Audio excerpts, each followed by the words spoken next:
My name is Eric Young. I am the program director at Sweetbriar Nature Center in Smithtown in New York. I'm sitting here in my room because I'm self-quarantined and my nature center is closed until further notice. And I was hoping I could share some of my love of nature and wildlife with you by reading you a story. It's called The Elephant Tree, and it was written by yours truly many years ago uh, to teach people a little bit about the cycles on Earth and the relationships between living things. The Elephant Tree by yours truly. Listen to the story of the elephant tree and learn how living things share with each other. In the land of the scorching sun and the high grasses, which are as tall as the tallest warrior grows, is a tree. It is no ordinary tree, for it is the only tree of its kind for miles and miles. It looks as old as the snow-capped mountains in the distance, and is as tall as 3 giraffes stacked on top of each other. Its branches twist and turn in all directions from the main trunk that is as thick as a full-grown male elephant. It gives shade, shelter, food, water, and fresh air to all the creatures of the Great Plains. Of all the creatures of the plains, none relied more on this ancient tree than the wise great-grandmother elephant. The elephant had seen many things come and go, but the tree has always been there for her and her kind. She had frolicked and played amongst the tree's roots as a calf, and as a young elephant had eaten leaves off the lower branches, and drank of the rainwater that got caught in the holes in the trunk of this enormous tree. She had met her mate here and raised her calves, that were now grown up with calves of their own. When most of the other elephants had moved on to other places where water and food were more plentiful, she had stayed by her friend. I call the tree a friend because it had indeed become a close friend to her since the death of her mate and the migration of her herd. She was the oldest elephant alive, and her time had come. The elephant knew that she was dying, so she decided she wished to die near her friend. So she began to walk from a nearby watering hole to the tree. Her steps grew slower and more difficult. She spotted the tree in the distance. She took a deep breath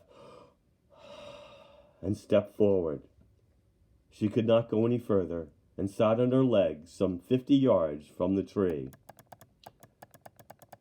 She took her last look at this magnificent tree and breathed her last breath.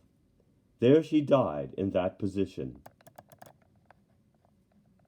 As it happens with all living things, her body was slowly eaten away by other living things so it could become part of the earth and give life to other living things. As this was happening, the tree was ready to seed for the first time in ages. In the past, the tree's wind-blown seeds could not take hold in the dry soil. But this time, the wind shifted just right, and one of the seeds fell directly on the decomposing body of the elephant. There, in the freshly made, rich soil, the seed took hold and began to grow. It took its nutrients from the body of the elephant and its water from its blood. It grew and grew over the years, with its roots growing around the bones of the elephant, so they took on the shape of the now buried elephant. And to this day, animals come from miles around to seek shelter, shade, food, water, and fresh air from this tree and its parent tree.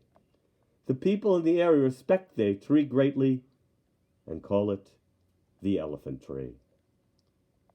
Now every fable has a moral, and here's the moral of this fable. The wise will have learned from this story that living things rely on each other for the elements they need to survive and help to keep the pathways of these elements on course. Thank you for listening, and hope one day soon, when things pass, you will come and visit our nature center in Smithtown and the over 50 animals that live there, because we are a wildlife rehabilitation center, and we also do nature education. That is our mission. And we also hope in these tough times during the virus that you'll think of places like us and perhaps donate to help us and our animals.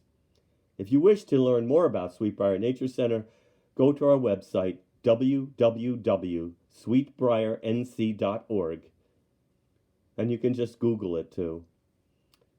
And there is a donate button if you wish to help us out. Again, thank you for listening, and may you all be safe and healthy. Have a great day.